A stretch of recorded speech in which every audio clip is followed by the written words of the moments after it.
guys! It's been a while na hindi tayo nag-vlog. So ngayon, mag-unboxing tayo ng relo. Regalo natin to sa sarili natin for a very long time kasi super busy natin sa work ngayon. So tatlo na ang trabaho ko ngayon.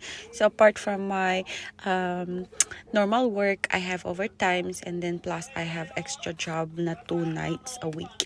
So bumili ako ng Tissot automatic watch. Ayan siya. So, ina-unbox na natin. Kumusta pala kayo dyan? Kumusta na ang mga buhay-buhay nyo? And I bought this online kasi nag-sale siya. Matagal ko na siyang gustong bilhin. Mga 2 years ko itong pinag-isipan. Ngayon ko lang siya nabili kasi nag-sale siya ng sobra. Parang mga 200 plus yata yung nawala dun sa original price niya. So, ayan siya. Mura lang naman siya. Hindi siya yung sobrang mahal. Kasi hindi naman natin kaya yung mahal. So, let's go! Let's unbox my Tissot watch.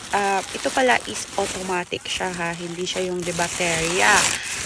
This is my first automatic watch ever. So, diba, ang tanda-tanda ko na. 52 na ako. Pero, ngayon lang ako nagkaroon ng automatic watch. Bonggay, no? So, here you go. So, baka mamaya na naman, magsabi na naman sila na bili ako ng bili ng mga bagay-bagay. Tapos, no? Hindi. Sobrang napakapag mabigay ko the last few months, weeks, years. Kaya ngayon lang ulit ako nakapagregalo sa sarili ko.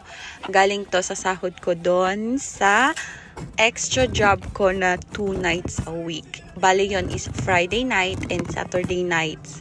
Yon. Tapos yung overtime ko is every Sunday. So from night shift, diretso ako sa hospital para mag-overtime ng hanggang hapon ng 5 p.m. So, parang 28 hours akong walang tulog. Ganun. Yan! Super ganda niya. Is so cute. So, there you go, guys. Ipapakita ko lang sa inyo. I won't review it because I love it. It's 5-star for me.